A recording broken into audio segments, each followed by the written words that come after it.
es la iglesia Puerta de Esperanza, situada en San Lucas, Zacatepeques, República de Guatemala, en América Central. Para la gloria de Dios, nuestra congregación fundamenta su fe en Jesucristo y en las Santas Escrituras. Agradecemos a Dios que hoy se pueda contar con Internet para cumplir con cabalidad el mandamiento de nuestro Señor Jesucristo, que es predicar el Evangelio en todas partes del mundo. Con mucho agrado, ofrecemos hoy la prédica de nuestro pastor general, el licenciado Gustavo Adolfo Bonilla. Muy bien, entonces vamos a continuar con el capítulo número 9 de Marcos, y nos tocaba el versículo 29. Y vamos a ver acá un tema que creo nos va a dar algunas dudas y algunas inquietudes, y usted, si tiene duda, puede preguntar. Recordemos que el Señor había bajado del monte de la transfiguración y se da cuenta que hay mucha multitud, una gran multitud ahí reunida, y están discutiendo con los apóstoles. Ahí estaban también los escribas. Y lo que había pasado era que un padre de familia había llevado a su hijo que estaba poseído de un demonio y le había pedido a los discípulos del Señor que echaran fuera el demonio, y no pudieron echar fuera el demonio. Finalmente el Señor pidió que le llevaran al muchacho y echó fuera el demonio. Luego se retiraron de ahí, y entonces los discípulos le preguntaron al Señor que por qué ellos no habían podido echar fuera al demonio. Y entonces el Señor les responde en este versículo 29, dice, y les dijo, este género con nada puede salir, sino con oración y ayuno. Fíjense que si uno analiza las palabras que el Señor dice, pareciera que cualquier persona, si se pone en ayuno y oración, puede echar fuera un demonio, lo cual no es así. Porque Él se está dirigiendo en este caso a los discípulos. Y tampoco hay que dejar de lado los contextos, porque en los contextos vamos a encontrar alguna información importante relacionada con este caso de lo que los apóstoles están preguntando, que por qué no habían podido hacerlo. Si vemos Mateo 12:28, dice, pero si yo, por el Espíritu de Dios, echo fuera los demonios, ciertamente ha llegado a vosotros el reino de Dios. Aquí está clarísimo que el Señor está diciendo que los espíritus de los demonios pueden echarse fuera por medio del Espíritu de Dios. Entonces, esta es una instrucción bien interesante, importante para nosotros los creyentes, porque vamos a ver un poquito de lo que platicamos la semana pasada, y vamos a entender por qué estábamos hablando de ciertas limitaciones para la iglesia, lo cual confundimos cuando leemos un pasaje y no lo relacionamos con su contexto. Porque Marcos 16 nos habla de que el Señor ya resucitado se aparece a los 11 y les dice a los 11 que si ellos creen pueden echar fuera demonios. Les da 5 señales ahí, pero se le dio a los apóstoles. Y vemos que aquí antes del capítulo 16 tenemos esta experiencia de 9 apóstoles que están al pie del monte, y aunque oraron por ese muchacho que estaba endemoniado, el demonio no salió. Si nos ubicamos en el tiempo en que está sucediendo esto, los apóstoles todavía no habían sido bautizados con el Espíritu. Entonces, el Señor soberanamente les había delegado autoridad cuando los mandó a predicar, y les autorizó que echaran fuera demonios, sanaran enfermos, y que hicieran toda clase de señales. Pero ese es un caso muy específico, muy particular, en donde el Señor los comisionó para eso. Es probable que los apóstoles en este caso hubieran pensado que ya estaban capacitados para eso y sin consultar con el Señor ni nada, dispusieron orar y tratar de echar fuera el espíritu inmundo de ese muchacho y quedaron en ridículo. Pero vemos aquí que Mateo dice que, hablando el Señor, dice que por el Espíritu de Dios se echan fuera los demonios. El Señor también les explicó que había diferentes géneros de demonios. Eso tenemos que saber, lo que hay diferentes géneros de demonios. Algunos más poderosos y malignos que otros. Y por sus indicaciones, parece que este era uno de la peor clase, el de ese muchacho. En estos casos se precisaba de la investidura del poder del Espíritu Santo. Era indispensable tener la investidura del poder del Espíritu Santo. Teniendo el Espíritu Santo, entonces se puede orar y estar en ayuno. Aunque fíjese que leyendo, dice que los mejores manuscritos no hablan de ayunar, como dice aquí en Marcos, de que este género de demonios solo salen con ayuno y oración. Entonces, algunos escritores dicen que los mejores manuscritos no hablan de ayunar, sino hablan solamente de la oración. Bueno, y el problema fundamental de los discípulos es que habían ido a enfrentarse con las fuerzas de Satanás sin estar revestidos de toda la armadura de Dios. Tal vez los discípulos confiaron en sus éxitos del pasado, que fue en Marcos 6, versículos 7 y 13, donde el Señor los comisionó y que ahí habían tenido éxito en todo lo que hicieron. Creyendo que iban a repetirse automáticamente y como consecuencia no recurrieron a Cristo. Y todos nosotros debemos aprender también esta importante lección. Todo intento de servicio al Señor sin tener una comunión constante con Él acabará siendo estéril y vana. Recordemos las palabras de Jesús y guardémoslas en nuestros corazones, lo que dice en Juan 15:5. Sin mí nada podéis hacer. Sin mí nada podéis hacer. Miren, ya vamos citando dos contextos interesantes, muy importantes. Entonces, en el versículo 30 dice que habiendo salido de ahí, caminaron por Galilea y no quería que nadie lo supiese. Hablando del Señor. Él no quería que nadie lo supiese, pero caminaron por Galilea. Aquí tenemos el mapa de Israel de ese tiempo. El Señor está aquí en esta parte de Galilea. Habían estado, se recuerdan, en el monte Tabor, en esta parte. Y aquí fue, al pie de este monte, fue donde llevaron a ese muchacho y donde él lo liberó. Te dice que caminaron y al parecer iban para Capernaum, siempre en Galilea. De Capernaum va a bajar el Señor a Jerusalén, porque ya está llegando el tiempo en que tiene que ser crucificado. Son las últimas instrucciones y las últimas enseñanzas que él está dando a sus discípulos. Muy probablemente esto se debiera al hecho de que su ministerio público entre ellos ya había terminado.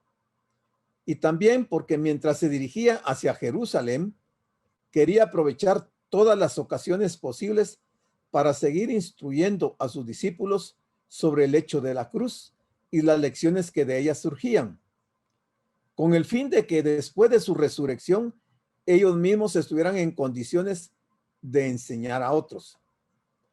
Y aquí vamos a ver cómo los discípulos no captaban esta lección tan importante que el Señor les estaba dando, tal vez la más importante de todas las lecciones, y ellos no la estaban entendiendo. Te dice el versículo 31, porque enseñaba a sus discípulos y les decía, estaba enseñando a los discípulos y les decía, ¿qué les decía?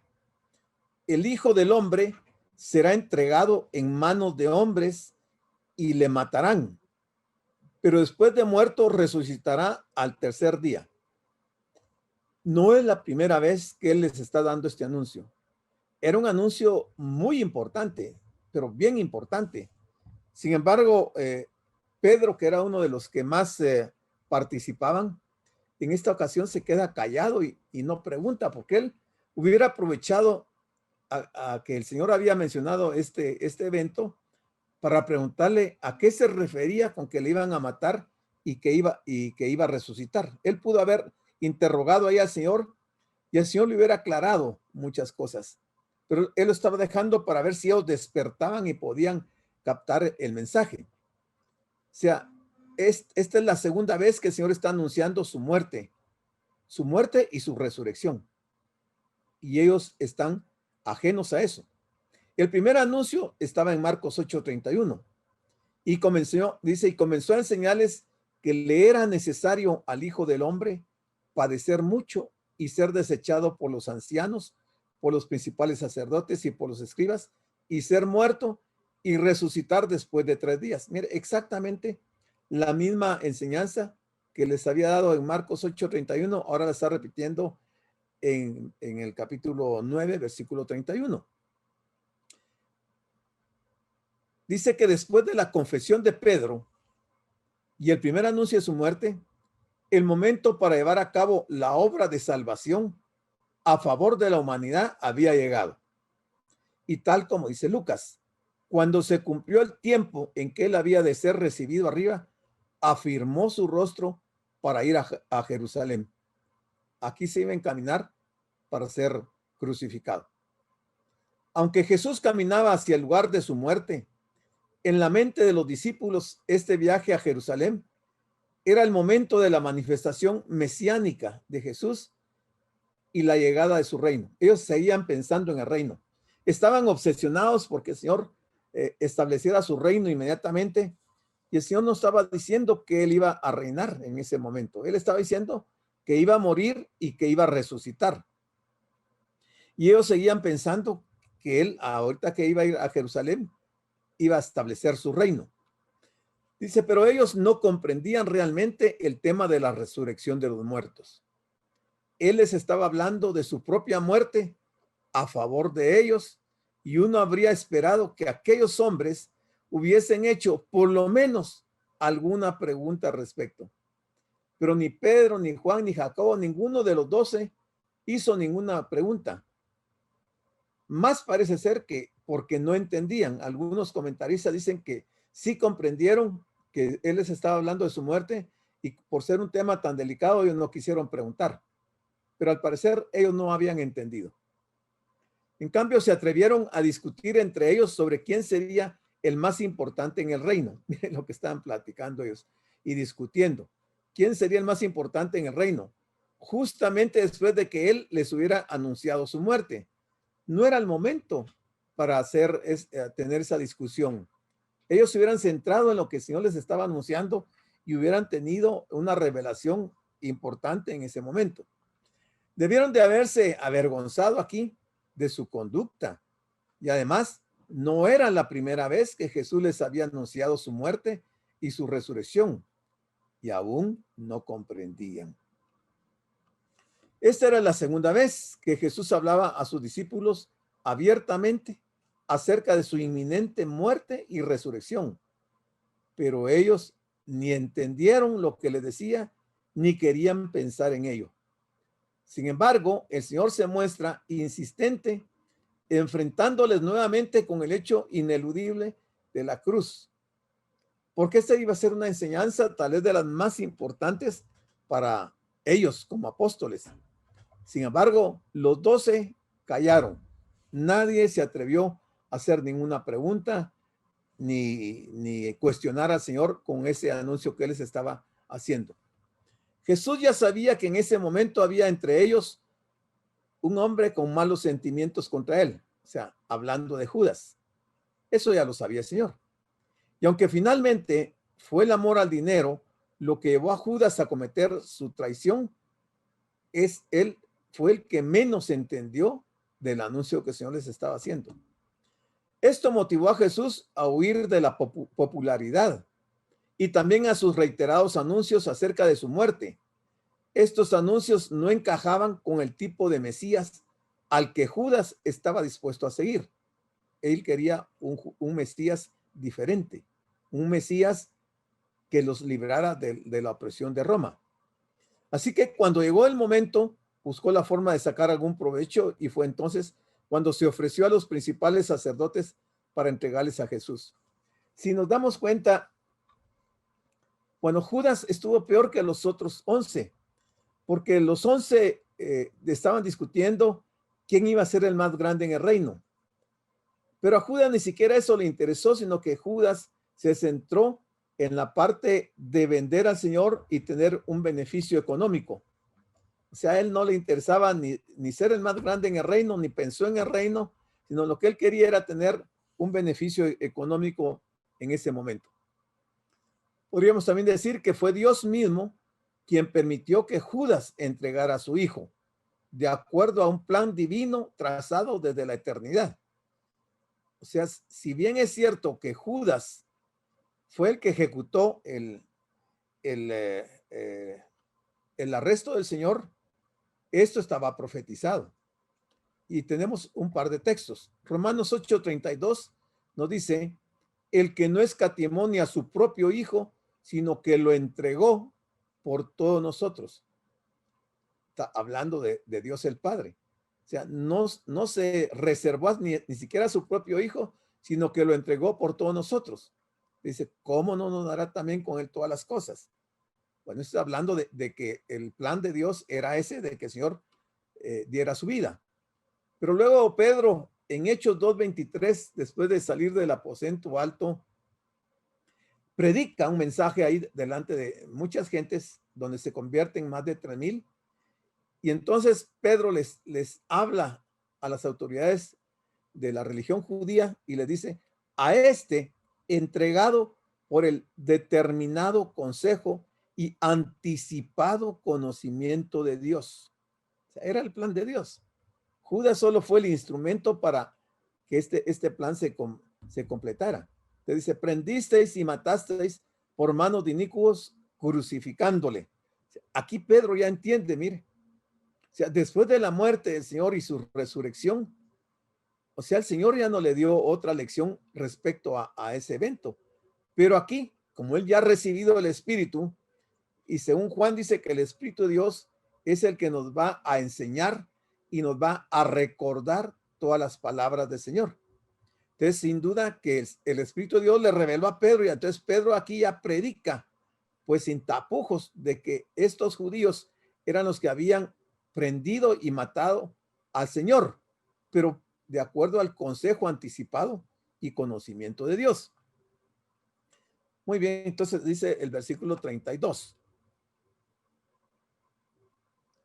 Pero ellos, aquí está claro, mire, ellos no entendían esta palabra.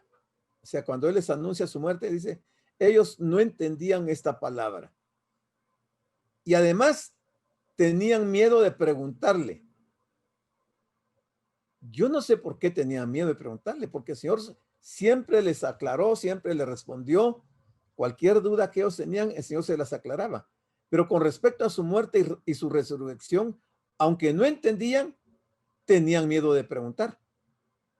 Yo creo que si no entendían, lo correcto hubiera sido que le hubieran preguntado.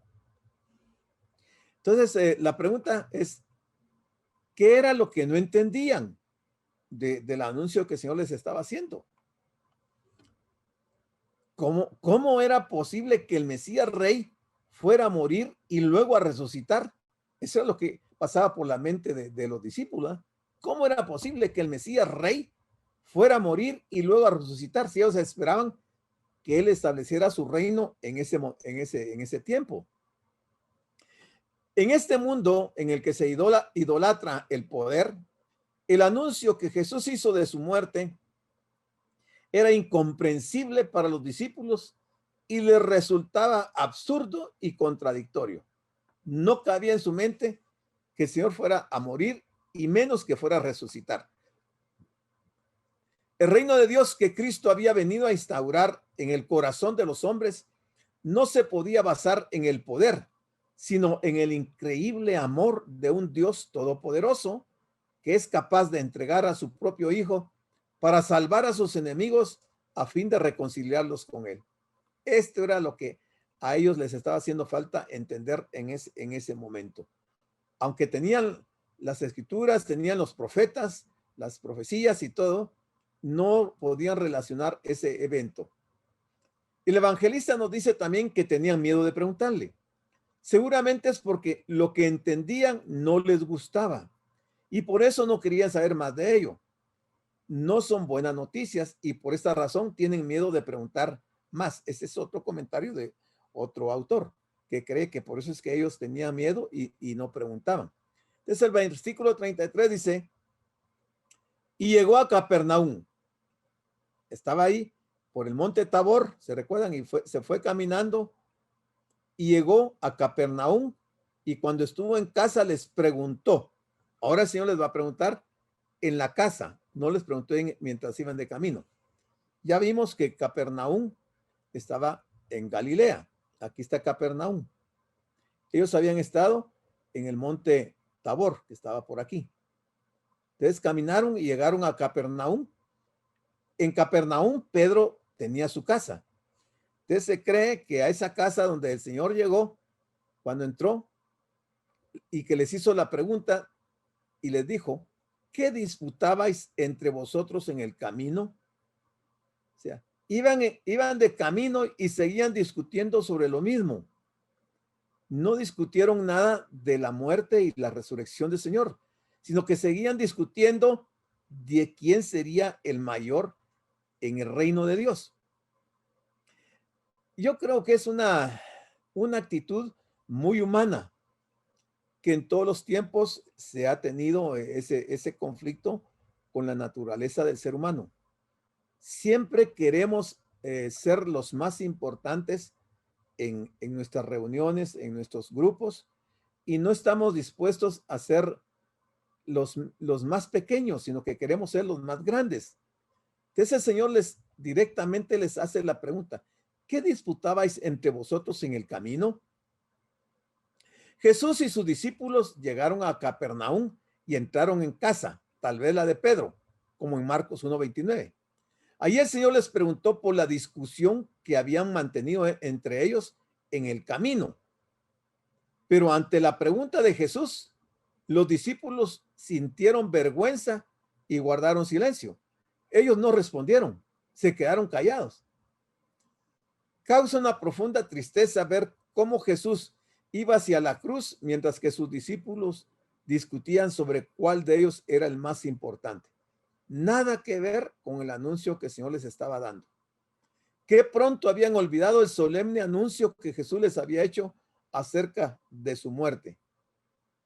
El versículo 34 dice, mas ellos callaron a la pregunta que el Señor les hizo, que qué disputaban. Se quedaron callados. Ni Pedro, ni Juan, ni Jacob, ni ninguno de los 12 respondió y todos iban discutiendo.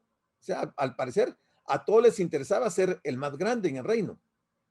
Mas ellos callaron, dice, porque en el camino habían disputado entre sí quién había de ser el mayor. O sea, ellos están fuera de foco. Ellos no están conscientes de los eventos que están ocurriendo y que están por ocurrir. Es el final del ministerio del Señor. Él está acelerando su enseñanza para con ellos, pero a ellos les interesan cosas que no tienen nada que ver con el programa de Dios. Porque ser el más importante, el más grande, ser el mayor, no cabía en ese momento, en esa situación que el Señor estaba planteándoles. Los mismos discípulos que recibieron la reprensión del Señor volvieron al mismo tema de discusión la misma noche en la que Jesús fue entregado. Fíjense que esta va a ser la tercera vez que vuelven a discutir quién va a ser el mayor en el reino, y lo discuten cuando están en el aposento alto, cuando el Señor está tomando con ellos la Pascua y la cena. En ese momento y en ese evento de la última Pascua y la primera Santa Cena, vuelven a tomar el tema y empiezan a discutir nuevamente quién va a ser el más grande. Dice Lucas 22:24, hubo también entre ellos una disputa sobre quién de ellos sería el mayor. El 22-26 de Lucas dice, mas no así vosotros, sino sea el mayor entre vosotros como el más joven, y el que dirige como el que sirve. Y el 27 dice, porque ¿cuál es mayor? ¿El que se sienta a la mesa o el que sirve? Y él le responde, también con una pregunta, ¿no es el que se sienta a la mesa el mayor? Y luego le dice, mas yo estoy entre vosotros como el que sirve. Él era el mayor, pero estaba como el menor, como el que sirve. O sea, les está enseñando que en el reino de Dios, la jerarquía no es como es en el mundo. La importancia no es la misma como en el mundo se tiene. Y vamos a ver por qué razón y qué es lo que sucede. Entonces, el 35 dice, entonces él se sentó y llamó a los 12 y les dijo, o sea, estando ya en la casa, se sentó y llamó a los 12 y les dijo, si alguno quiere ser el primero, será el postrero de todos y el servidor de todos.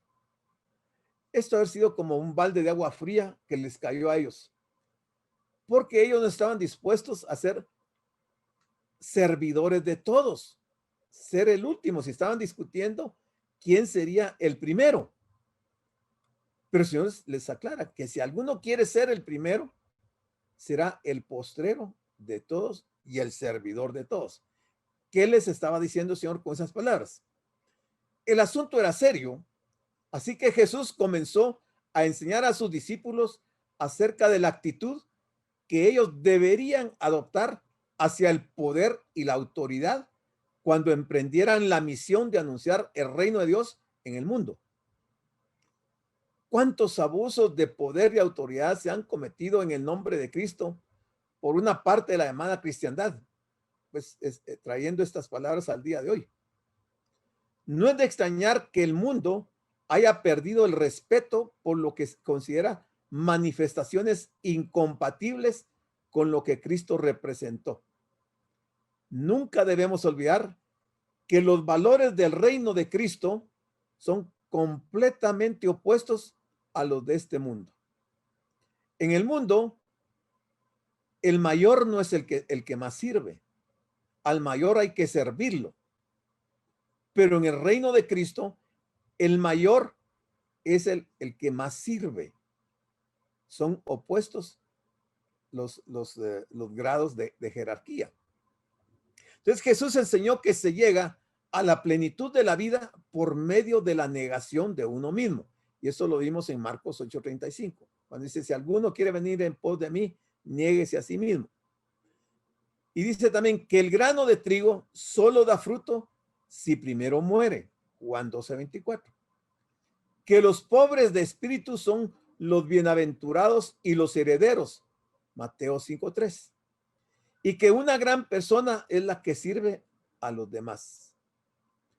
Por el contrario, en el mundo, los primeros son los ricos, los poderosos, los fuertes.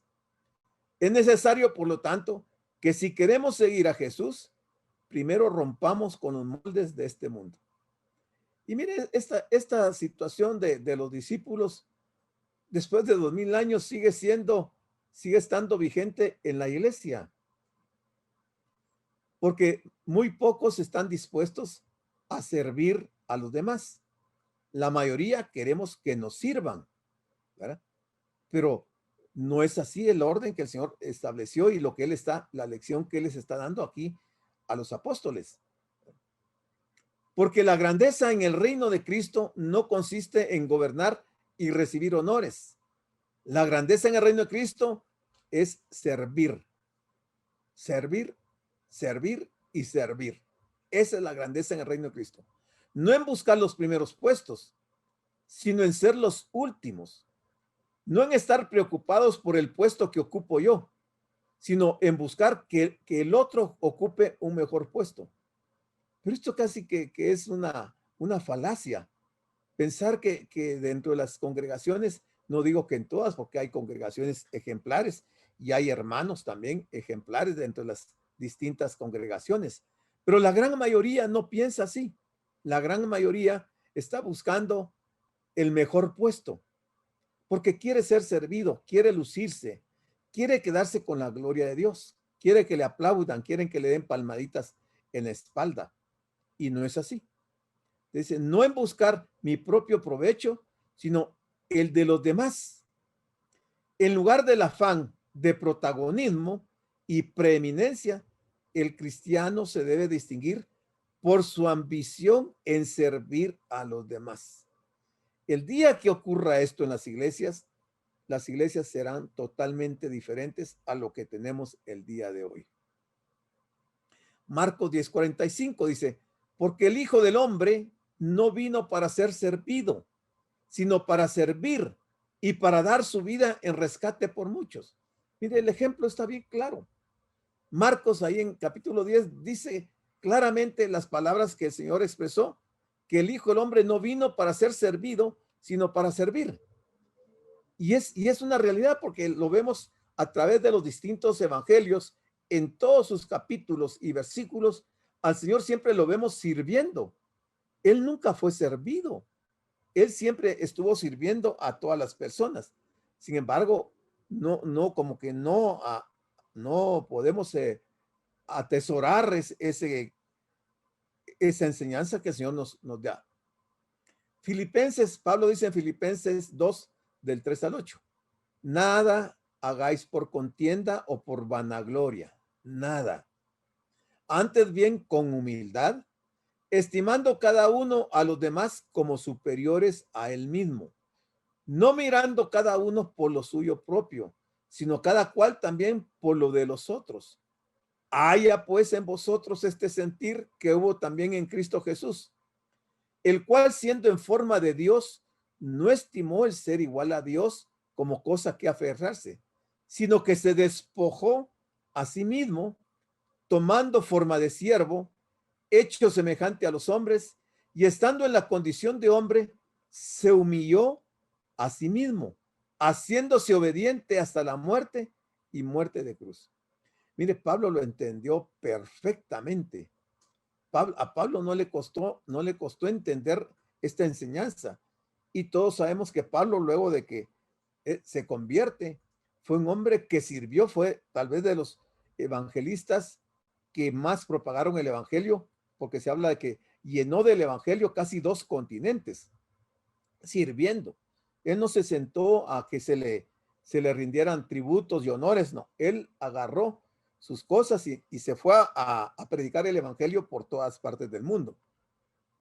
Bueno, versículo 36 dice, en este caso, están en la casa de Pedro, han subido del monte Tabor a Galilea, se van a Capernaum, entra a la casa de Pedro, el Señor les hace esta pregunta a los discípulos, les da esta enseñanza, y ahí mismo, dice, tomó a un niño, y tomó a un niño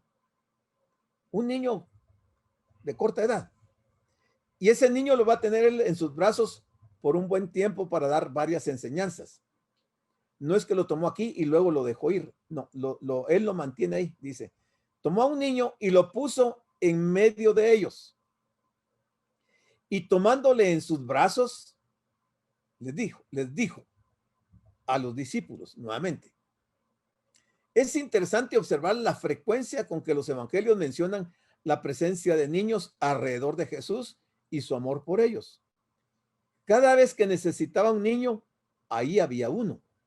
Pero este aprecio de Jesús por los niños no era frecuente en la sociedad judía de su tiempo.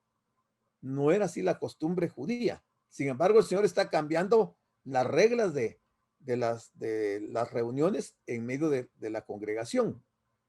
Dice, tomándole en sus brazos, le dijo, el que reciba en mi nombre, a un niño como este, me recibe a mí. Y el que a mí me recibe, no me recibe a mí, sino al que me envió. Pareciera un juego de palabras y como que no es muy claro el texto, porque lo que él está diciendo de que el que toma o el que recibe a un niño en su nombre, lo está recibiendo, es como que se le recibiera a él, pero que no se le recibe a él, sino que se recibe al Padre. Entonces veamos el comentario. Por otro lado, si hay algo que caracteriza a un niño, es su dependencia de los adultos. Un niño depende de los adultos. Un niño no nos puede dar. Siempre necesita cosas y cuidados. Entonces, ¿qué era lo que Jesús quería ilustrar por medio de aquel niño? El Señor estaba completando su enseñanza y quería que les quedara claro que para llegar a ser grandes en el reino de Dios, debían de ponerse al servicio de los últimos de la sociedad, como los niños, que ni tienen riquezas ni influencias en el mundo. Miren la enseñanza tan interesante que el Señor está dando, como dice aquí, para completar esa enseñanza de este caso. Ahora bien, recibir a un niño en el nombre de Cristo nos hace pensar no solo en niños de corta edad, sino también en cualquier hermano o hermana, por muy sencillo y torpe que sea. Dice Mateo 25 del 31 al 46.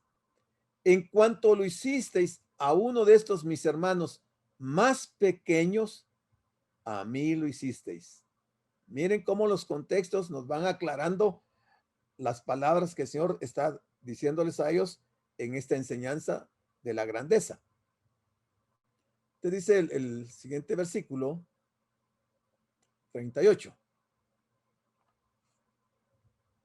Aquí sorprende porque mire, él está en la casa de Pedro, les está poniendo el caso del niño y les está hablando de la grandeza, de cómo es la grandeza en el mundo y cómo es la grandeza en el reino de Dios. Y después de hablarles y darles el ejemplo del niño, teniendo él el niño en sus brazos, hasta aquí Juan, no Pedro, sino que Juan le respondió al Señor. Pero no le respondió lo que le está preguntando, sino que Juan lo que va a decir le cambia totalmente la conversación al Señor.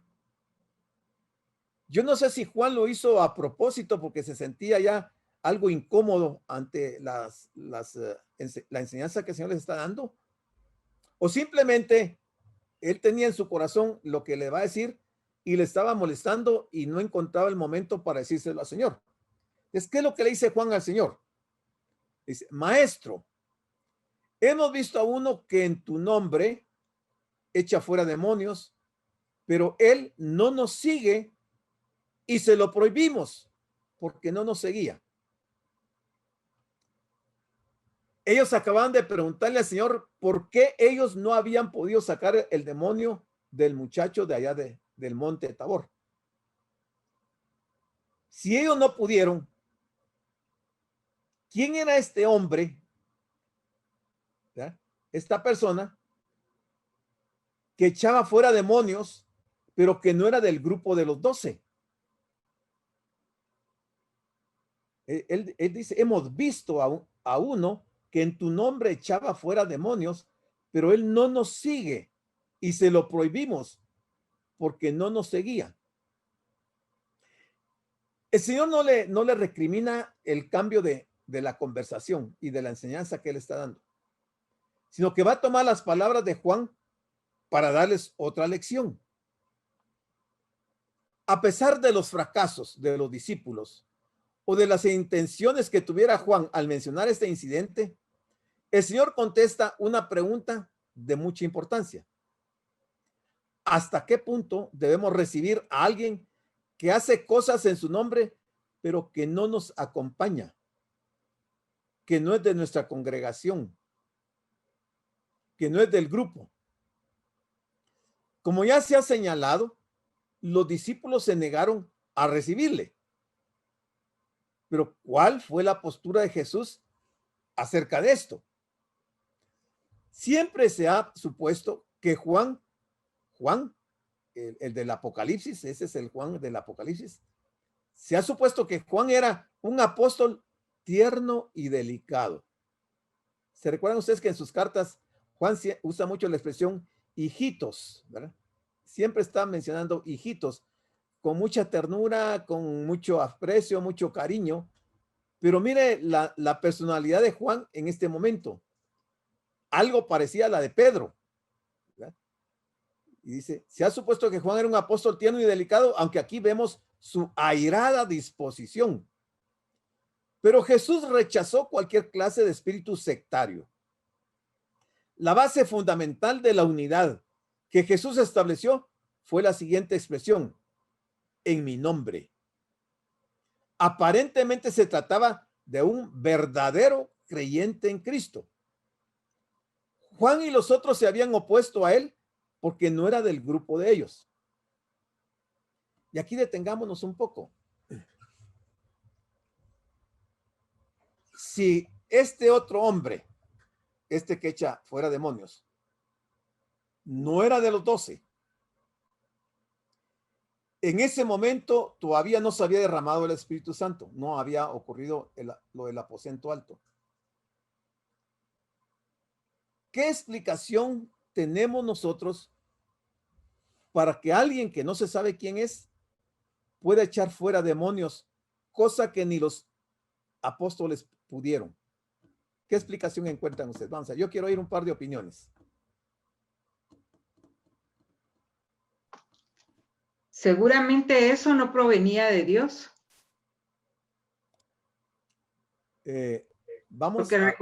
Porque recuérdese que también Satanás puede darle poder a alguien, pues, que esté del lado de él. Sí. Como los milagros que están haciendo ahorita los falsos profetas. Correcto. Esa es una posibilidad. Y me parece bien su opinión, hermana Silvita, y la vamos a seguir discutiendo. Solo oigo otra opinión y vamos a seguir y mantengamos ese criterio suyo para ver qué es lo que el Señor va a responder, ¿verdad?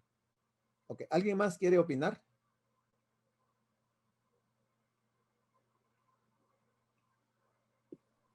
Hermano Gustavo. Sí, hermana Mire. Buenas noches. Yo recuerdo que dice que ese género solo salía con oración y ayuno. Sí. Me imagino que tal vez los discípulos no estaban orando ni ayunando. ¿Y qué tal si estaban orando y ayunando porque estaban al pie del monte Tabor y habían ido a orar? Se supone que ellos estaban orando al pie del monte, se supone. Se quedaron dormidos otra vez. Pues ahí no parece que se hubieran quedado dormidos como cuando en el monte, en el huerto del Getsemaní, que ahí se durmieron. Aquí parece ser que estaban bien despiertos porque había una gran multitud. Y el padre que llega afligido y los llega a molestar a ellos, a decirles que oren por su hijo, ¿verdad? Pero, bueno, aquí uno puede argumentar muchas cosas. Si no... Sí, Jaimito. Bueno, es que este era un hombre desconocido. Correcto. Aparentemente era un hombre que apareció actuando ahí como actuaba Jesús. Pero ¿qué lo conduce a eso? Él creyó en Cristo Jesús, obtuvo fe de Cristo Jesús y por eso hacía esas demostraciones que el mismo Jesús hacía. Ahí vuelvo yo a lo mismo. Los apóstoles habían creído en el Señor y tenían fe, pero no pudieron echar fuera el demonio. O sea, ¿sería este hombre mucho más espiritual que los apóstoles? ¿Tendría este hombre mayor fe que los apóstoles? O sea, hay muchos cuestionamientos que uno se puede hacer. Pero yo les voy a... Sí, Jaimito. No. Dale. ¿Cuál era entonces la verdadera razón? Ok, ahorita la voy a comentar. Y les voy a decir yo cuál es mi punto de vista. Dice, pero Jesús dijo, hermana Silvita, ve acá. Pero Jesús dijo, no se lo prohibáis, porque ninguno hay que haga milagro en mi nombre que luego pueda decir mal de mí. Nos dice que sí es un seguidor de Jesús, ¿verdad? Porque él está diciendo a los discípulos, a Juan, que no se lo prohíban. Porque si lo está haciendo en su nombre, luego esa persona no puede hablar mal del Señor. No es mucha la información que tenemos acerca de este hombre. Notemos que en ningún momento se pone en duda el hecho de que realmente echaba fuera a los demonios. No se trataba de un falso exorcista como los hijos de Seba que Pablo encontró en Éfesos en Hechos 19. Por lo tanto, era alguien que estaba siendo usado por el Señor para liberar a las personas del poder de Satanás.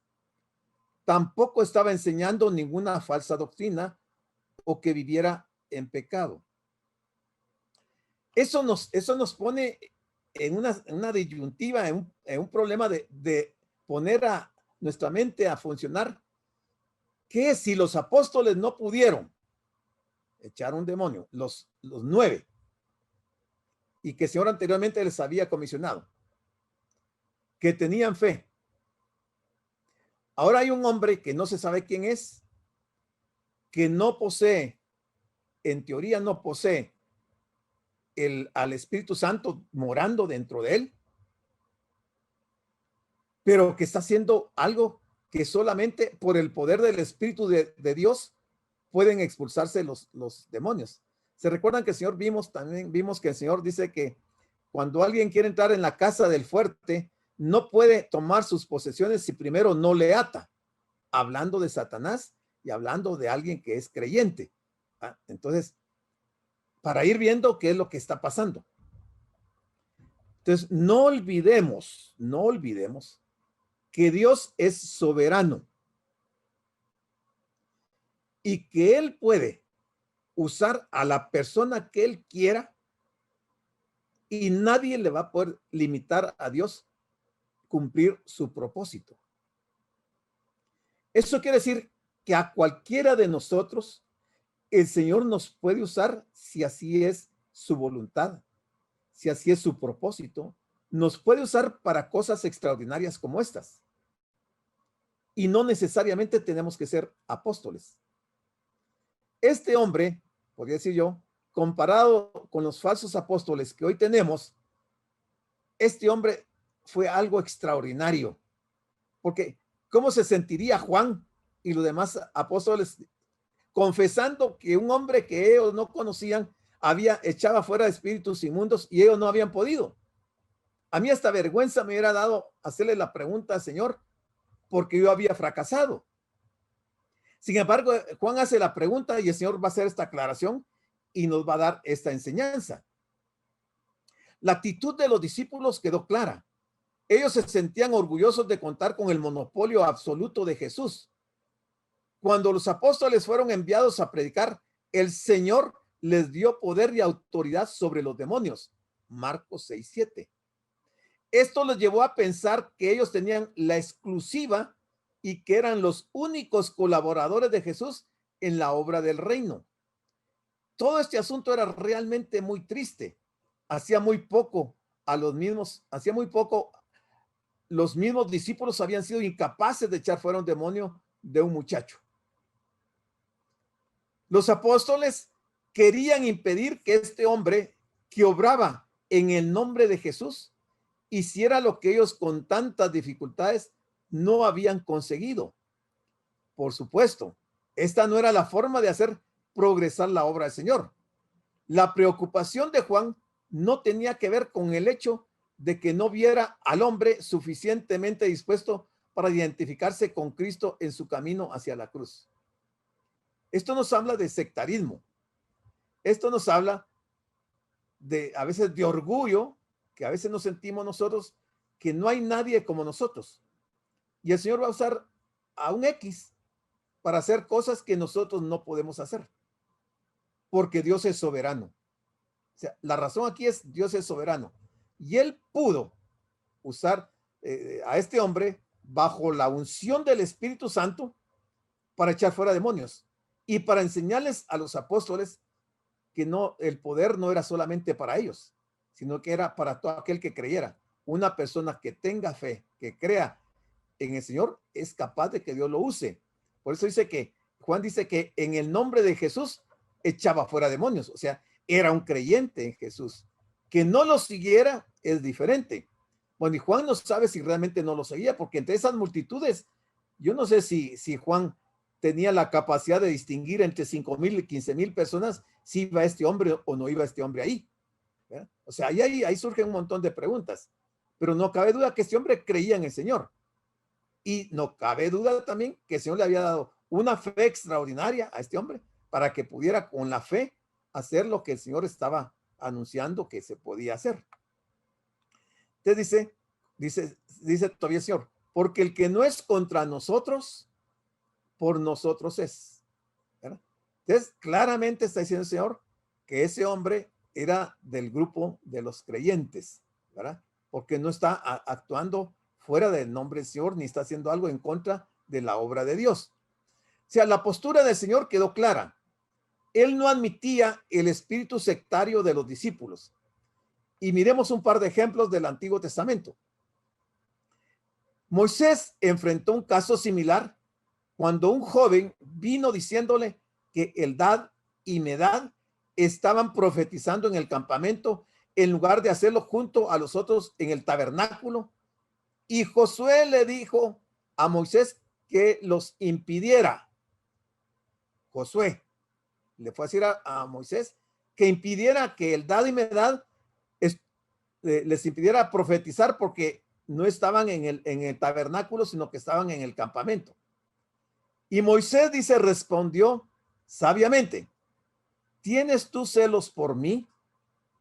Ojalá todo el pueblo de Jehová fuese profeta y que Jehová pusiera su espíritu sobre ellos. Números 11, 25, 29.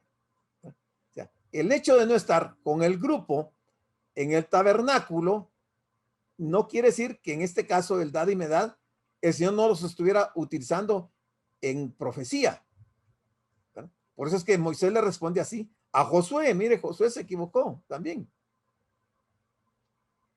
El Señor les estaba enseñando que debían considerarle como alguien de los nuestros, entre los cuales el Señor también se incluía.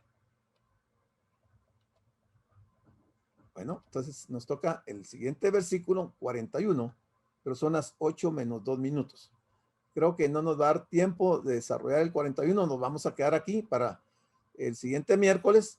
El siguiente miércoles ya terminamos Marcos capítulo número 9. Pero lo que vienen cosas también. Recuérdense que el Señor está dando las últimas enseñanzas a los discípulos. Entonces, estos últimos capítulos están pero cargados de enseñanzas bien importantes, porque al Señor le interesaba que los discípulos fueran capacitados en todo esto. Entonces yo les dejo el tiempo para preguntas, para comentarios, para opiniones de lo que hemos visto esta noche.